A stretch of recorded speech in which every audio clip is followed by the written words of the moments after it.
নমস্কাৰ ফ্ৰেণ্ডছ, মই বিউটি বৰে আকৌ এটা ভিডিঅ' লৈ আহিছোঁ আপোনালোকৰ মাজলৈ।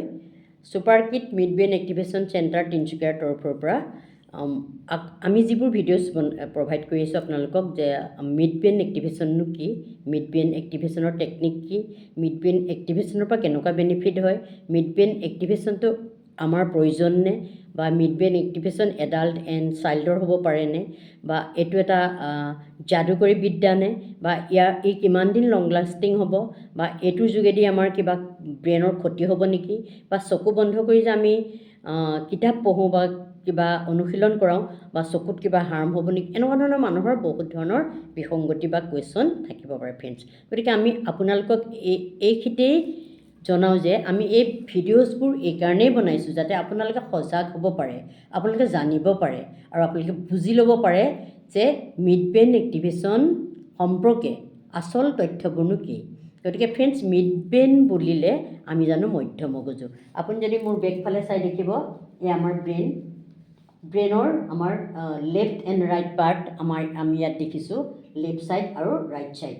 আৰু আমাৰ এই ব্ৰেইনটোৰ লেফ্ট এণ্ড ৰাইট ছাইডৰ মাজতেই আছে এইটো মিড ব্ৰেইন। একদম মধ্য ভাগত, দুটা ব্ৰেইনৰ মধ্য ভাগত অকণমান জেগা, এইটোৱে মিড ব্ৰেইনৰ এৰিয়া। ইয়াতে পিনিয়েল গ্লেণ্ডটো থাকে। গতিকে ইয়াত ব্ৰেইনৰ কিছুমান লোব আছে ফ্ৰেণ্ডছ। আমি যিহেতু এতিয়া ছায়েন্সলৈ যোৱা নাই, আমি ইমানখিনি আপোনালোকে নিজেই বুজি ল'ব পাৰিব এইখিনি। গতিকে আমি ভিডিঅ'টোত অলপ ইনফৰ্মেশ্যনহে দিছোঁ।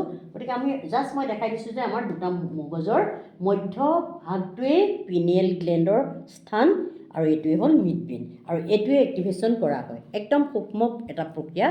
গতিকে মিড ব্ৰেইন বুলি ক'লে অসমীয়াত হ'ব মধ্য মগজুৰ সক্ৰিয়কৰণ, অৰ্থাৎ যাক কয় থাৰ্ড আই, ইংৰাজীত থাৰ্ড আই বুলি ক'ব পাৰোঁ, থাৰ্ড আই এক্টিভেশ্যন বুলি ক'ব পাৰোঁ। থাৰ্ড আই বুলিলে যেনেকৈ মানুহে বুজি পায় বা থাৰ্ড আই মোৰ এক্টিভেশ্যন হ'ব, এইটো এটা খুব ভাল লগা প্ৰক্ৰিয়া। ঠিক তেনেকৈ তাক কয় তৃতীয় নেত্ৰ, যেনেকৈ শিৱজীৰ ফটোত আমি দেখোঁ ইয়াতে এটা নেত্ৰ বা চকু অঁকা থাকে। গতিকে সেই চকুটো আমাৰ মানুহে ইমাজিনেশ্যন কৰিবৰ কাৰণে, ভিজুৱেলাইজ কৰিবৰ কাৰণে ফটোখনত যিহেতু দিয়া হৈছে ফ্ৰেণ্ডছ। গতিকে সেই তৃতীয় নেত্ৰ অকল শিৱজীৰে আছে নহয়, সকলোৰে আছে। গতিকে সেইটো এক্টিভেট কৰাটোৱে আমাৰ মুখ্য কাৰণ। গতিকে সেই তৃতীয় নেত্ৰটো আমাৰ, যিহেতু আমাৰ বডিত 7 চক্ৰছ, আমাৰ চক্ৰছ বহুত আছে, তাৰ মাজত মেজৰ 7 চক্ৰছ আছে। চক্ৰছৰ এটা চক্ৰ হ'ল থাৰ্ড আই, অৰ্থাৎ এইটো আজ্ঞা চক্ৰ।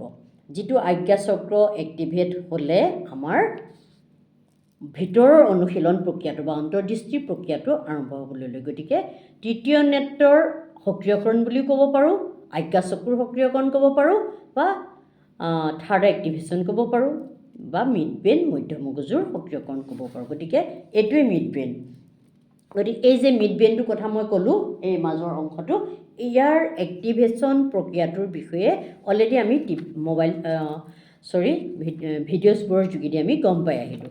গতিকে এই ভিডিঅ'ছবোৰে আমাক এইটোৱে বুজালে যে ইয়াৰ এক্টিভেশ্যনটো কিয় দৰকাৰ, আমি ইমানখিনিলৈকে গম পালোঁ। গতিকে ফ্ৰেণ্ডছ, আমি এতিয়া যিহেতু আমাৰ প্ৰত্যেকটো ভিডিঅ'ত আমি জনাই আহিছিলোঁ যে আমাৰ ছাবকনচিয়াছ মাইণ্ড এটা আছে বা অৱচেতন মন এটা আছে, যিটো গৰাকী আমি হওঁ, কিন্তু আমি তাক গম নাপাওঁ, বা তাৰ অনুশীলন প্ৰক্ৰিয়াটো নোহোৱাৰ বাবেই ই ইনএক্টিভ হ'বলৈ আৰম্ভ কৰে, চেলছবোৰ ডেমেজ হ'বলৈ আৰম্ভ কৰে, বা ই সজাগ নহয়।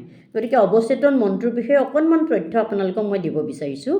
যিহেতু অৱচেতন মনটোৱে সকলো বস্তুক, তথ্যক ৰেকৰ্ড কৰে, ই ৰেকৰ্ড কৰি মেমৰাইজ কৰি ৰাখিব পাৰে, আৰু সদায় সজাগ আৰু সজীৱকৈ ৰাখে আমাক, সজাগ একদম এৱাৰনেছ কৰি ৰাখে আমাক, বৰ ধুনীয়াকৈ ই আমাক চলাই ৰাখিব পাৰে। অৰ্থাৎ আমাক শুদ্ধ বিচাৰ কৰাৰ ক্ষেত্ৰত বা ভুল বা বেয়াত আমি যোৱাৰ ক্ষেত্ৰত আমাৰ সু ব্ৰেইনটোৱে আমাক কণ্ট্ৰল কৰে, যিটো কণ্ট্ৰল বুলি কওঁ। গতিকে ই আমাৰ জীৱনৰ 95% নিয়ন্ত্ৰণ কৰে।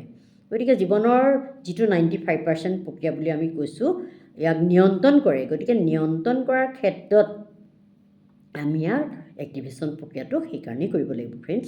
গতিকে নহ'লে এই ব্ৰেইনটো আমাৰ গোটেই জীৱনকালত কামেই নাথাকে, অনলি লজিকেল মাইণ্ডটোকে আমি ইউজ কৰি আমি ডাঙৰ দীঘল হৈ যাওঁ।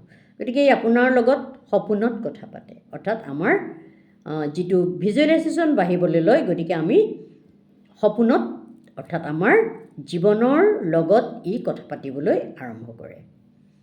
ইয়াৰ কোনো মৌখিক ভাষা নাই, ই কোনো ধৰণৰ মৌখিক ভাষা বুজি পায়, সকলো যিটো কথা আমি ৰিপিটেড কমাণ্ড দিওঁ বা যিটো কথা আমি বাৰ বাৰ থটছ লেভেলত আনো, যিটো আমি ভাবোঁ, যিটো জানো, যিটো দেখি আমি বেছিকৈ হৃদয়ংগম কৰোঁ, সেইটোৱে ব্ৰেইনটোৱে হয় বুলি ভাবে। গতিকে আমি ব্ৰেইনটোক সহজকৈ মূৰ্খ বনাই ল'ব পাৰোঁ, তাক আমি মূৰ্খ বনাই ল'ব পাৰোঁ, অৰ্থাৎ আমি তাক ইউজ কৰিব পাৰোঁ।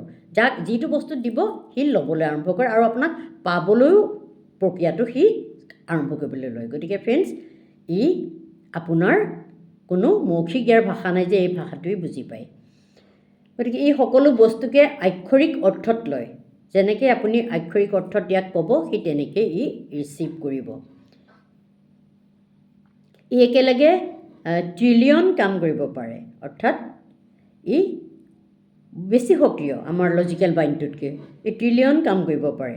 যুক্তিসংগত নহয়, তাৰ অনুভৱৰ মনটো খুব ষ্ট্ৰং হ'বলৈ আৰম্ভ কৰে। গতিকে সচেতন মনতকৈ ই 1,00,000 গুণ বেছি শক্তিশালী। সচেতন মন অৰ্থাৎ যিটো আমাৰ কনচিয়াছ মাইণ্ড, লজিকেল মাইণ্ড 10% বা 5% আছে। আমি 5% বুলিয়ে সাধাৰণতে কোৱা হয়, মই 10%ত কৈছোঁ এইকাৰণে।